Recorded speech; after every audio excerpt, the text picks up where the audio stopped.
ನಿಮ್ಮೆಲ್ಲರಿಗೂ Calvary reform ಸಭೆಯಿಂದ ಸುಸ್ವಾಗತವನ್ನ ಬಯಸುತ್ತೇವೆ. ದೇವರ ವಾಕ್ಯಕ್ಕಾಗಿ ತೆಗೆದುಕೊಂಡಿರುವ ವಿಷಯವು ದೇವರು ನಮ್ಮ ವಿಶೇಷ ಸಹಾಯಕನು. ಕೀರ್ತನೆ 46 ವಚನವು ಹೀಗೆ ಹೇಳುತ್ತದೆ, ದೇವರು ನಮಗೆ ಆಶ್ರಯ ದುರ್ಗವಾಗಿದ್ದಾನೆ, ಆತನು ಇಕ್ಕಟ್ಟಿನಲ್ಲಿ ನಮಗೆ ವಿಶೇಷ ಸಹಾಯಕನು. ಮೊದಲನೇ ವಚನದಲ್ಲಿ 2 ಭಾಗಗಳನ್ನು ನೋಡ್ತೀವಿ. ದೇವರು ನಮಗೆ ಆಶ್ರಯ ದುರ್ಗ, ಎರಡನೇದಾಗಿ ದೇವರು ನಮಗೆ ವಿಶೇಷ ಸಹಾಯಕನು. ಮೊದಲನೇದಾಗಿ ದೇವರು ನಮಗೆ ಆಶ್ರಯ ದುರ್ಗ ಎಂದರೆ ದೇವರು ನಮ್ಮ ಸುರಕ್ಷಿತವಾದ ಸ್ಥಳ. ದಾವೀದನು ಅಪಾಯದಲ್ಲಿದ್ದಾಗ ದೇವರು ಸುರಕ್ಷಿತವಾದ ಸ್ಥಳದಲ್ಲಿ ಭದ್ರಪಡಿಸಿದನು. ಅದಕ್ಕಾಗಿ ದೇವರು ನಮ್ಮ ಸುರಕ್ಷಿತವಾದ ಸ್ಥಳವಾಗಿದ್ದಾನೆ ಎಂದು ಅರ್ಥ. ಎರಡನೇದಾಗಿ ದೇವರು ನಮ್ಮ ವಿಶೇಷ ಸಹಾಯಕನು ಅಂದರೆ ಅಪಾಯ ಕಾಲದಲ್ಲಿರುವಾಗ ದೇವರು ಅಪಾಯದಿಂದ ಕಾಪಾಡುವನು, ರಕ್ಷಿಸುವನು. ದಾವೀದನು ಕಷ್ಟದಲ್ಲಿ ದೇವರಿಗೆ ಮೊರೆಯಿಡಲು ಆತನು ಅವನಿಗೆ ಅಪಾಯದಿಂದ ಪಾರು ಮಾಡಿದನು. ಅದಕ್ಕಾಗಿ ದೇವರು ನಮ್ಮ ವಿಶೇಷ ಸಹಾಯಕನು ಎಂದು ಹೇಳಿದನು ಎಂಬುದಾಗಿ ನೋಡುತ್ತೇವೆ. ಈ ಲೋಕದಲ್ಲಿ ಪ್ರತಿ ಮಾನವನು ಕಷ್ಟ ಹಾಗೂ ಅಪಾಯಗಳಿಗೆ ಗುರಿಯಾಗುತ್ತಾನೆ. ಹಾಗೆ ದಾವೀದನು ಸಹ ಕಷ್ಟಕ್ಕೆ, ಅಪಾಯಕ್ಕೆ ಗುರಿಯಾಗಿದ್ದನು. ಆದರೆ ದಾವೀದನು ದೇವರನ್ನ ಕೂಗಿದನು. ದೇವರು ಅವನಿಗೆ ಸದುತ್ತರವನ್ನು ದಯಪಾಲಿಸಿ ಅವನಿಗೆ ಸಹಾಯವನ್ನು ಮಾಡಿದನು. ಅದಕ್ಕೆ ದಾವೀದನು ನನ್ನ ದೇವರು ನನಗೆ ವಿಶೇಷ ಸಹಾಯಕನು ಎಂದು ಹೇಳುತ್ತಾನೆ. ದಾವೀದನ ಬಗ್ಗೆ ನಾವು ಗಮನಿಸುವುದಾದರೆ, ದಾವೀದನು ಇಸ್ರಾಯೇಲ್ ಜನರಿಗೆ ಅರಸನಾಗಿದ್ದವನು. ದೇವರಿಂದ ಆರಿಸಲ್ಪಟ್ಟ ದೇವರ ಸೇವಕನಾಗಿದ್ದನು. ಆದರೂ ಅವನಿಗೆ ಶತ್ರುಗಳಿಂದ ಸಮಸ್ಯೆ ಇತ್ತು. ಶತ್ರುಗಳ ಸಮಸ್ಯೆಗಳಿಂದ ಅವನು ಸಂಕಷ್ಟಕ್ಕೆ ಒಳಗಾಗಿದ್ದನು. ಅವನು ಶತ್ರುಗಳ ಸಮಸ್ಯೆಗಳಿಂದ ನೋವನ್ನ, ಕಷ್ಟವನ್ನ ಅನುಭವಿಸಿದನು ಎಂಬುದಾಗಿ ನಾವು ನೋಡ್ತೇವೆ. ಅದಕ್ಕಾಗಿ ಸಮುವೇಲನ ಪುಸ್ತಕದಲ್ಲಿ 22:5 ಹೀಗೆ ಹೇಳುತ್ತದೆ, ಮರಣ ಪ್ರವಾಹವು ಅಲ್ಲಕಲ್ಲೋಲಗಳು ನನ್ನನ್ನು ಸುತ್ತಿಕೊಂಡವು, ನಾಶ ಪ್ರವಾಹವು ನನ್ನನ್ನು ನಡಗಿಸಿತು. 2 ಸಾಮ್ಯಲ 22:6 ಪಾತಾಳ ಪಾಶಗಳು ನನ್ನನ್ನು ಆವರಿಸಿಕೊಂಡವು, ಮರಣಕರವಾದ ಉರುಳುಗಳು ನನ್ನೆದುರಿನಲ್ಲಿ ಇದ್ದವು. ಗಮನಿಸಿ, ದಾವೀದನ ಜೀವನದಲ್ಲಿ ಕಷ್ಟಗಳು ಹೇಗೆ ಇದ್ದವು ಎಂಬುದಾಗಿ ಅವನು ಹೇಳುವಾಗ, ಈ ವಾಕ್ಯಗಳನ್ನು ಗಮನಿಸುವಾಗ, ದಾವೀದನಿಗೆ ಶತ್ರುಗಳು ಅವನನ್ನು ಮುತ್ತಿಕೊಂಡಿದ್ದರು.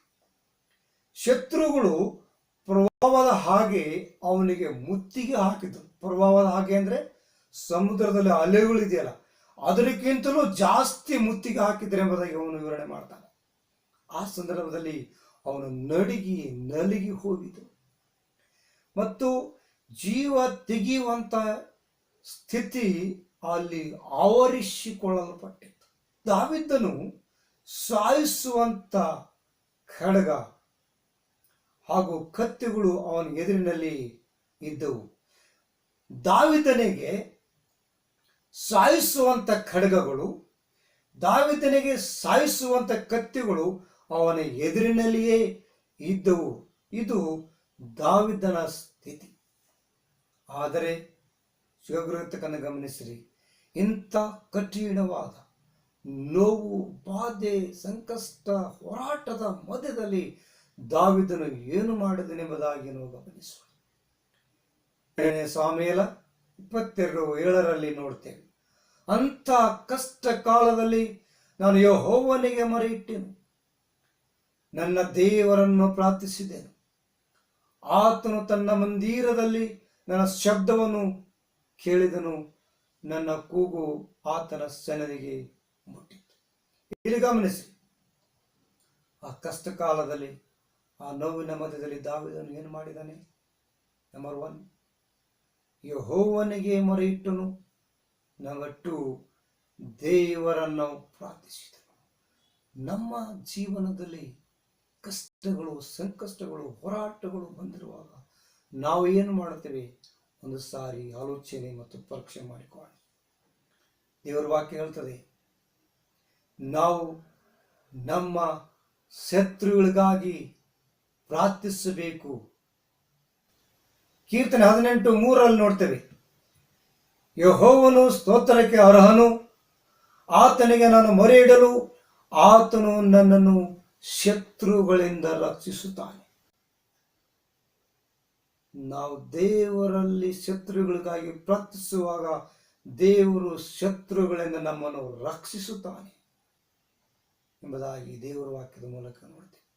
ಎರಡನೇದಾಗಿ ಗಮನಿಸಿ, ಊಟವನ್ನು ಸಿದ್ಧ ಮಾಡ್ತಾನೆ ಎಂಬುದಾಗಿ ಕೀರ್ತನೆ 23:5 ನೋಡ್ತೇವೆ, ವೈರಿಗಳ ಮುಂದೆಯೇ ನೀನು ನನಗೋಸ್ಕರ ಔತಣವನ್ನು ಸಿದ್ಧಪಡಿಸುತ್ತಿ, ನನ್ನ ತಲೆಗೆ ತೈಲವನ್ನು ಹಚ್ಚಿಸುತ್ತಿ, ನನ್ನ ಪಾತ್ರೆಯು ತುಂಬಿ ಹೊರಸೂಸುತ್ತದೆ.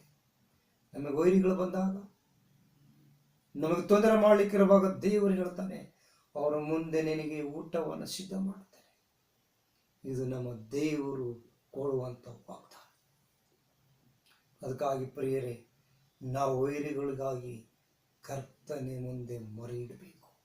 ದಾವೀದನು ಕರ್ತನಿಗಾಗಿ ಆತನು ಕೂಗಿದನು, ದೇವರಲ್ಲಿ ಆತನು ಮೊರೆ ಇಟ್ಟನು, ಆತನು ವೈರಿಗಳ ಬಂದ ಸಂದರ್ಭದಲ್ಲಿ ಪ್ರಾರ್ಥನೆ ಮಾಡಿದನು. ಅದಕ್ಕಾಗಿ ಇವತ್ತು ನಮ್ಮ ಜೀವನದಲ್ಲಿ ಇಂಥ ಪರಿಸ್ಥಿತಿಗಳು ಬಂದಾಗ ದೇವರನ್ನ ಮೊರೆ ಇಡಬೇಕು, ದೇವರಲ್ಲಿ ಪ್ರಾರ್ಥಿಸಬೇಕು. ಇನ್ನೊಂದು ವ್ಯಕ್ತಿ ಬಗ್ಗೆ ಗಮನಿಸೋಣ, ಯವನನ ಬಗ್ಗೆ ನೋಡೋಣ. ಯವನನ ಬಗ್ಗೆ ನಿಮಗೆ ಗೊತ್ತಿರುತ್ತದೆ ಎಂಬುದಾಗಿ ನಾನು ನಂಬುತ್ತೇನೆ. ಯವನನು ದೇವರ ಸೇವಕನು. ದೇವರು ಅವನು ಆರಿಸಿಕೊಂಡು ನಿನೆವೆ ಪಟ್ಟಣಕ್ಕೆ ಹೋಗಿ ದೇವರ ವಾಕ್ಯ ಸಾರು ಎಂಬುದಾಗಿ ಹೇಳಿದನು. ಆದರೆ ಯವನನು ದೇವರ ಮಾತನ್ನು ಕೇಳಲಾರದೆ ಆತನು ದೇವರಿಗೆ ಅವಿದ್ಯರಾಗಿ ಜೀವಿಸಿದನು. ಆತನು ಸಮುದ್ರದಲ್ಲಿ ಪ್ರಯಾಣ ಮಾಡುವಾಗ ಆತನು ಗಂಡಾಂತರಕ್ಕೆ, ಸಮಸ್ಯೆಗಳಿಗೆ, ಕಷ್ಟಗಳಿಗೆ ತುತ್ತಾದನು. ಯವನ 2ನೇ ಅಧ್ಯಾಯ 3ನೇ ವಚನ ನೋಡ್ತೇವೆ, ನನ್ನನ್ನು ಸಮುದ್ರದ ಉದರದಲ್ಲಿ ಆಗಾಧ ಸ್ಥಳದಲ್ಲಿ ಎಸೆದು ಬಿಟ್ಟಿಯಲ್ಲ, ಪ್ರವಾಹವು ನನ್ನನ್ನು ಸುತ್ತಿಕೊಂಡಿತ್ತು, ಲೆಕ್ಕವಿಲ್ಲದನೆ ಅಲೆಗಳು, ತೆರೆಗಳು ನನ್ನ ಮೇಲೆಗಡೆ ಹಾದು ಹೋಗುತ್ತಿದ್ದವು.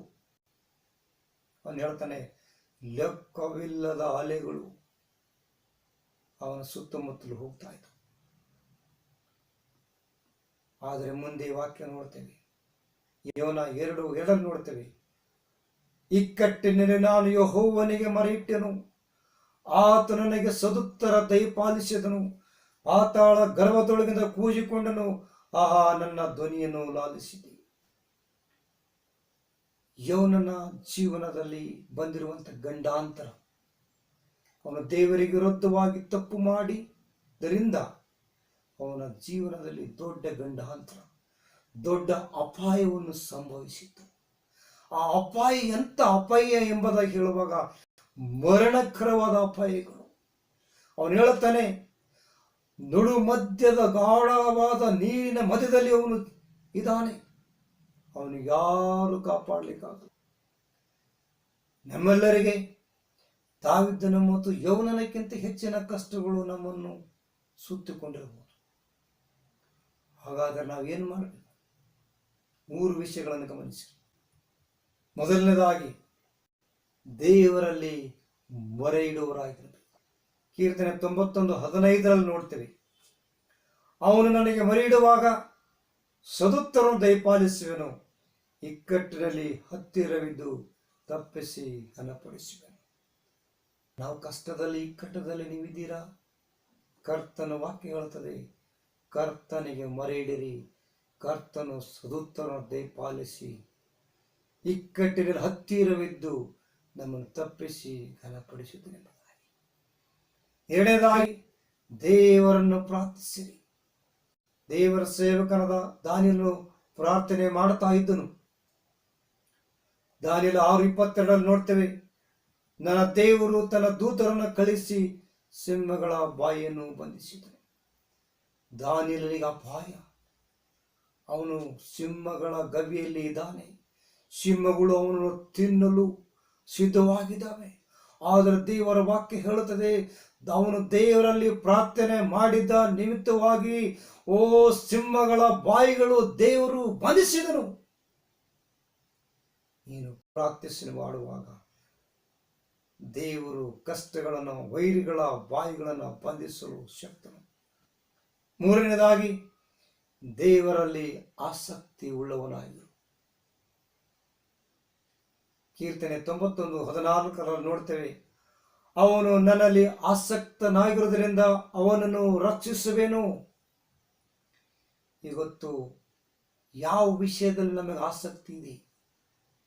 ಅನೇಕ ಸಾರಿ ನಾವು ಈ ಲೋಕದಲ್ಲಿ ನಮ್ಮ ಜೀವನದ ಬಗ್ಗೆ ಬಹಳ ಆಸಕ್ತಿ ಹೊಂದಿಕೊಳ್ಳುತ್ತೇವೆ. ಟಿವಿ ನೋಡೋದ್ರಲ್ಲಿ ಆಸಕ್ತಿ ಹೊಂದಿಕೊಳ್ಳುತ್ತೇವೆ, ಮೊಬೈಲ್ ನೋಡೋದ್ರಲ್ಲಿ ಆಸಕ್ತಿ ಹೊಂದಿಕೊಳ್ಳುತ್ತೇವೆ, ನಿದ್ದೆ ಮಾಡೋದ್ರಲ್ಲಿ ಆಸಕ್ತಿ ಹೊಂದಿಕೊಳ್ಳುತ್ತೇವೆ. ಆದರೆ ಇವತ್ತು ನೀನು ದೇವರ ವಾಕ್ಯದಲ್ಲಿ, ದೇವರಲ್ಲಿ, ದೇವರ ಪ್ರಾರ್ಥನೆಯಲ್ಲಿ, ದೇವರ ಆರಾಧನೆಯಲ್ಲಿ ನೀನು ಆಸಕ್ತಿ ಹೊಂದಿಕೊಂಡಿದೆಯೋ? ನೀನು ಆಸಕ್ತಿ ಹೊಂದಿಕೊಂಡಿರೋದಾದರೆ ದೇವರು ಹೇಳೋದಂದ್ರೆ, ನಿನ್ನನ್ನು ರಕ್ಷಿಸುವೆನು. ಈ ಲೋಕದಲ್ಲಿ ಬರುವ ಎಲ್ಲ ಅಪಾಯಗಳು, ಎಲ್ಲ ಕಷ್ಟಗಳು ಬರುವಾಗ ನೀನು ನಾನು ದೇವರಲ್ಲಿ ಮೊರೆ ಇಡುತ್ತಾ, ಆತನನ್ನು ಪ್ರಾರ್ಥಿಸುತ್ತಾ, ಆತನಲ್ಲಿ ಆಸಕ್ತಿ ಹೊಂದಿ, ಆತನಲ್ಲಿ ಭರವಸೆದಿಂದ ಇರುವುದಾದರೆ, ಆತನೇ ದೃಷ್ಟಿಸಿ ನೋಡ್ತಾ ಇರೋದಾದರೆ, ಆತನ ಕಡೆಗೆ ನಮ್ಮ ಕಣ್ಣುಗಳನ್ನು ನೋಡ್ತಾ ಇರೋದಾದರೆ, ದೇವರು ನಮಗೆ ಆಶ್ರಯ ದುರ್ಗವಾಗಿದ್ದಾನೆ. ಆತನು ಇಕ್ಕಟ್ಟಿನ ವಿಶೇಷ ಸಹಾಯಕನಾಗಿದ್ದಾನೆ ಎಂದು ದಾವೀದನು ಹೇಳುತ್ತಾನೆ. ಕರ್ತನು ನಮಗೆ ಸಹಾಯ ಮಾಡಲಿ. ಆಮೇನ್.